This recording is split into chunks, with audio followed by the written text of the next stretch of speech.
आज हम kingdom protista के बारे में पढ़ेंगे। ये क्या होता है? तो प्रोटिस्टा में सारे सिंगल सेल्ड यानी कि यूनिसेल्यूलर यूकैरियोटिक ऑर्गेनिज्म को रखा गया है। इस किंगडम की बाउंड्री क्लियर नहीं होती क्योंकि कुछ प्रोटिस्टा प्लांट जैसे होते हैं, कुछ एनिमल जैसे और कुछ फंगी जैसे होते हैं। इसलिए प्रोटिस्टा प्लांट, एनिमल और फंगी के बीच के लिंक बनाता है। इसकी जनरल कैरेक्टरिस्टिक अगर हम पढ़ें तो इसमें सब यूकैरियोटिक होते हैं और इनमें प्रॉपर न्यूक्लियस प्रेजेंट होता है। ये मोस्टली एक्वेटिक होते हैं, फ्रेश वाटर या मैराइन में रहते हैं। सेल के अंदर मेम्ब्रेन बाउंड ऑर्गेनेल्स होते हैं। मूवमेंट के लिए फ्लैजुला या सीलिया हो सकता है इसके अंदर, क्योंकि अगर ये मूवमेंट करेंगे वाटर में रहकर तो उसके लिए इन्हें कुछ तो चाहिए होगा ना। जैसे हमारे पास पैर हैं तो इनके पास फ्लैजुला या सीलिया होते हैं। और इनमें रिप्रोडक्शन दोनों तरह का होता है, एसेक्सुअल और सेक्सुअल। तो kingdom protista include unicellular eukaryotic organism showing plant, animal and fungus like character. Protista को 5 ग्रुप में डिस्ट्रीब्यूट किया गया है। First chrysophyte, dinoflagellate, euglenoid, slime mould and protozoans.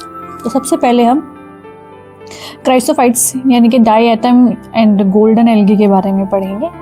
इनके फीचर्स क्या है? इस ग्रुप में डायएटम और गोल्डन एल्गी आते हैं। ये वही फ्रेश वाटर और मैराइन में रहते हैं, दोनों जगह सर्वाइव कर लेते हैं ये लोग।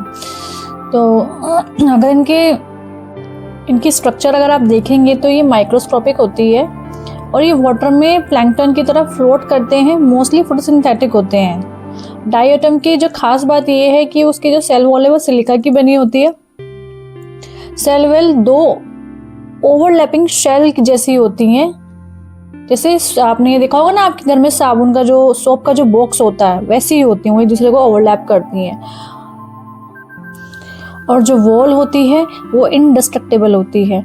डायटम इस अर्थ पर डायटम की डेड सेल वॉल जमा होकर डायटोमेशियस अर्थ बनाते हैं। ये soil polishing, filtration of oil और सिरप में यूज होते हैं। इम्पॉर्टेंट लाइन यही है कि diatom possess like silica embedded cell wall and they form diatomaceous earth. अब हम बात करेंगे डाइनोफ्लैजिलेट्स की। तो इसके कैरेक्टरिस्टिक ये है कि मोस्टली मैराइन और फोटोसिंथेटिक होते हैं। सेल के बाहर सेल्यूलर प्लेट्स होती हैं। 2 फ्लैजुला प्रेजेंट होते हैं, एक लॉन्गिट्यूडिनल होता है, एक ट्रांसिल होता है। आपने कई बार पिक्चर्स में देखा होगा या फिर कभी आप जाके समुद्र के पास देखेंगे तो वहाँ पे वो रेड कलर का पानी दिखता है, लेकिन वो होता रेड नहीं है, लेकिन दिखता है। वो क्यों दिखता है? क्योंकि वहाँ पे रेड टाइड्स होते हैं। कुछ रेड डाइनोफ्लैजिलेट बहुत फास्टली मल्टीप्लाई करके अपना एरिया एक्सपेंड कर लेते हैं, इसी वजह से वो एरिया रेड दिखता है। इनके टॉक्सिन्स फिशेस और मैराइन एनिमल को मार सकते हैं, ये इतने हार्मफुल होते हैं, तो इसे रेड टाइड कहते हैं। यूग्लिनॉइड मोस्टली ये फ्रेश वाटर में होते हैं। इनमें सेल वॉल नहीं होती, इसकी जगह पैलिसिल होते हैं यानी कि प्रोटीन रिच लेयर होती है। पैलिसिल बॉडी का फ्लेक्सिबल बनाते हैं। 2 फ्लैजुला होते हैं इसके अंदर, 1 लॉन्ग 1 शॉर्ट। और जो इनका न्यूट्रिशन है वो यही कि वो फोटोसिंथेटिक होते हैं, सनलाइट में वो अपना फूड बनाते हैं। सनलाइट ना मिले तो ये हेटरोट्रॉफिक हो जाते हैं, दूसरे ऑर्गेनिज्म को खा जाते हैं। इसलिए यूग्लिनॉइड को मिक्सोट्रॉफिक कहते हैं। यूग्लिनॉइड का जो पिगमेंट हायर प्लांट जैसा ही होता है। इसके एग्जाम्पल यूग्लिना है। और इम्पॉर्टेंट लाइन ये है कि जो यूग्लिनॉइड होते हैं, जैसे भी अभी हमने पढ़ा है कि ये मिक्सोट्रॉफिक होते हैं, तो ये इसकी इम्पॉर्टेंट लाइन है।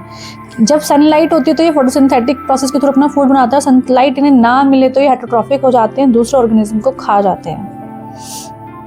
स्लाइम मोल्ड, इसके फीचर्स ये हैं कि ये सेप्रोफिटिक प्रोटिस्टा होते हैं। डेड और डिके लीव्स या ट्विग पर ग्रो करते हैं, बॉडी मूव करती है और ऑर्गेनिक मैटर इनगल्फ कर लेते हैं। इनके अंदर प्लाज्मोडियम स्टेज होती है। फेवरेबल कंडीशन में प्लाज्मोडियम बनाते हैं। ये लार्ज मास होता है जो काफ़ी एरिया कवर कर सकते हैं। और अनफेवरेबल कंडीशन में प्लाज्मोडियम की जो फ्रूट बॉडी बनती है, फ्रूट बॉडी के टिप पर स्पोर्स होते हैं। स्पोर्स थिक वॉल के होते हैं, एक्सट्रीम रेजिस्टेंट होते हैं, कई साल तक सर्वाइव कर सकते हैं, एयर डिस्पर्स हो जाते हैं। ये स्लाइम मोल्ड का जो फॉर्मेशन है वो प्लाज्मोडियम से होता है अंडर फेवरेबल कंडीशन में।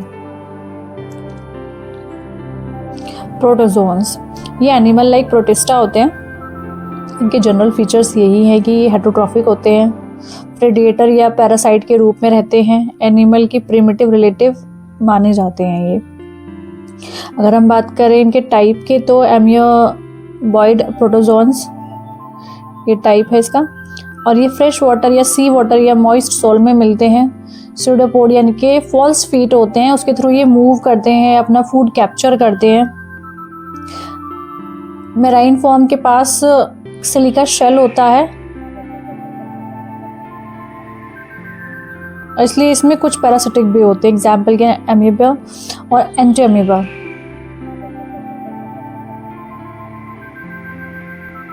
टाइप ऑफ प्रोटोजोआ में पहले हमने एमीबॉइड पढ़ा था, अब हम पढ़ेंगे फ्लैजिलेट और सिलिएटेड प्रोटोजोन। तो जो फ्लैजिलेट प्रोटोजोन्स होते हैं ये फ्री लिविंग या पैरासिटिक हो सकते हैं, फ्लैजिला के थ्रू मूवमेंट करते हैं, कुछ सीरियस डिजीज कॉज करते हैं, एग्जाम्पल के लिए ट्राइपेनोसोमा, ये स्लीपिंग सिकनेस डिजीज होती है। जो सिलेटेड प्रोटोजोन्स होते हैं वो एक्वेटिक और एक्टिवली मूविंग करते हैं, थाउजेंड ऑफ सीलियास इसके प्रेजेंट होते हैं इसकी बॉडी पर, गुलेट होते हैं जहां फूड एंटर करता है, और इनका एग्जाम्पल पैरामीशियम है। फोर्थ है स्पोरोजोन्स, ये इन्फेक्शियस स्पोर लाइक स्टेज होती है लाइफ साइकिल में, मोस्टली ये पैरासाइटिक होते हैं। सबसे जो फेमस एग्जाम्पल हम इसका पढ़ते हैं वो यही है प्लाज्मोडियम। प्लाज्मोडियम जो होता है वो मलेरिया डिजीज कॉज करता है, जो ह्यूमन पे बहुत सीरियस इम्पैक्ट डालता है। ये इम्पॉर्टेंट लाइन है, एग्जाम में पूछ लेते हैं कि मलेरिया किसके थ्रू होता है, तो मलेरिया जो होता है वो प्लाज्मोडियम के स्पोरोजोन पैरासाइट के थ्रू होता है।